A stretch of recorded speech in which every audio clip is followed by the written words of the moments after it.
Dok, di Hari Kusta yang diperingati setiap tanggal 28 Januari ini pada tahun 2009 bisa disampaikan Dok untuk kasus kusta di Kabupaten Trenggalek ini dari tahun ke tahun apakah mengalami penurunan atau bagaimana Dok?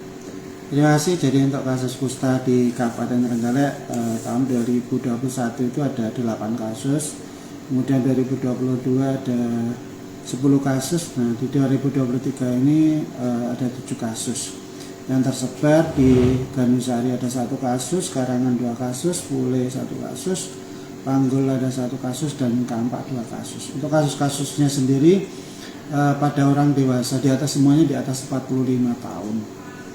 Ini mayoritas mereka tertular lokal ataukah kerja dari luar atau gimana Dok?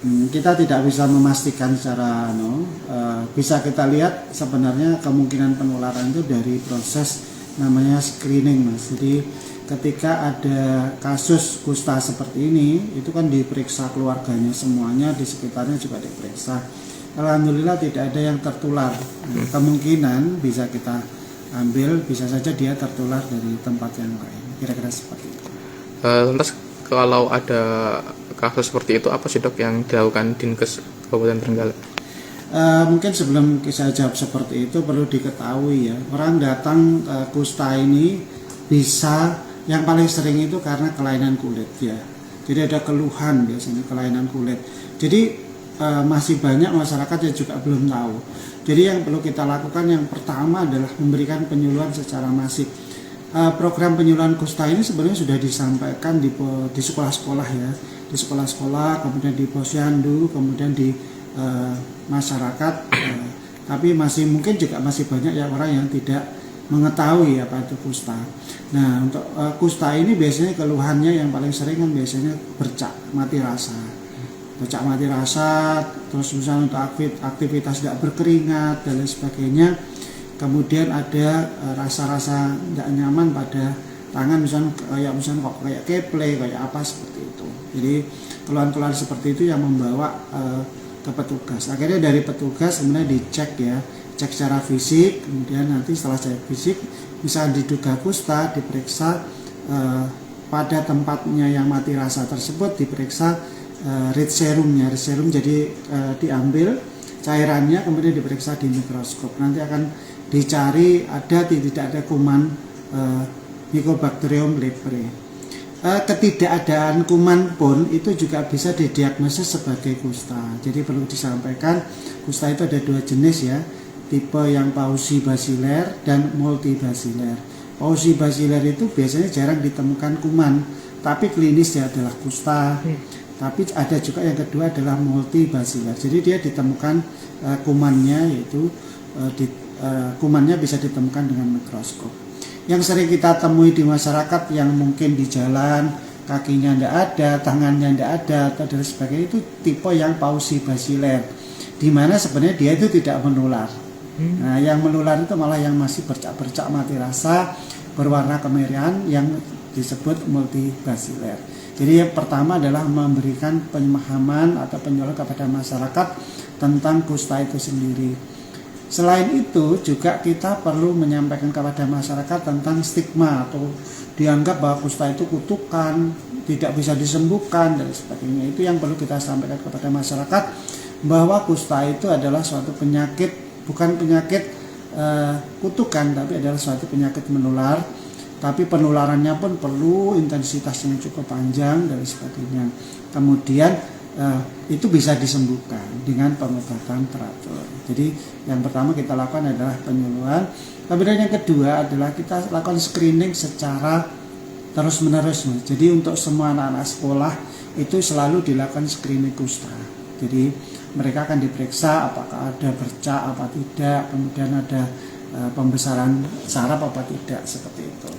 Kemudian setelah dengan screening tersebut, kemudian diharapkan yang ketiga adalah penemuan dini kasus kusta ini, dan setelah penemuan dini diobati secara dini dan sampai tuntas. Kemudian seperti itu, dengan pola seperti itu insya Allah kusta di Kabupaten Trenggalek khususnya ini bisa dikendalikan. Kalau screening di sekolah ini dilakukan setiap apa Dok? Untuk screening dilakukan minimal 1 tahun sekali kepada anak sekolah. Jadi bareng dengan screening kesehatan anak sekolah itu. Jadi biasanya awal murid baru itu biasanya sekitar Juli, Agustus, September biasanya akan dilakukan. Salah satu yang dilakukan screening adalah tentang kusta ini. Dok, kalau kondisi dari pasien yang saat ini kusta ini gimana dok? Apakah ada potensi sembuh atau gimana dok? Salah untuk dengan pengobatan rutin ya. Jadi yang pausi basiler tadi akan diberi pengobatan 6-9 bulan. Kemudian yang multibasiler dilakukan 12-18 bulan. Kebetulan di tahun 2023 ini semuanya dari 7 itu multibasiler. Jadi potensi untuk menular itu masih ada. Oleh karena itu dengan pengobatan teratur, kemudian menjaga kebersihan, tentunya itu sangat membantu pengobatan, mempercepat pengobatan. Jadi tidak boleh karena harus minum obat yang cukup panjang dan sebagainya, tapi harus tetap optimis, insya Allah bisa disembuhkan.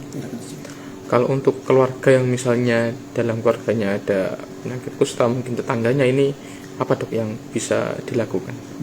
Pada prinsipnya kusta itu penularannya bukan seperti batuk, satu kali kontak dia bisa kena itu, tidak bisa seperti itu. Yang paling harus dilakukan yang pertama adalah menjaga kebersihan, itu aja ya, kebersihan tubuhnya. Jadi jangan sampai misalkan dia air yang sudah digunakan berkali-kali ditaruh di rumah, jadi menggunakan air mengalir itu salah satu upaya untuk menghindari. Kemudian jaga kontak tidak apa-apa, tapi yang penting tidak ada luka. Jadi kalau tidak ada luka, cairan dari yang bersangkutan tidak bisa menularkan, kira-kira seperti itu. Jadi yang penting adalah perilaku hidup bersih dan sehat, insya Allah bisa tertangani dengan baik. Ya. Dok, kalau yang 7 tadi, yang pasien tadi memang ini dok ya, yang dari sebelumnya kan 7 terus ini turun jadi 6, berarti yang satu ini sembuh dok ya, atau gimana? Maksudnya? Yang tahun 2020. Oh enggak, pasien ini penemuan baru-baru. Oh gitu. Jadi yang tahun 2021 itu ditemukan pasien baru 8, 2022 pasien barunya 10, 2023 pasien barunya 7. Okay. Jadi mereka kan pengobatannya mesti nyebrang tahun. Oh gitu. Karena lama tadi, itu kalau dikumulatifkan seperti itu. Tapi alhamdulillah selama ini kasus-kasus bisa diobati dengan baik.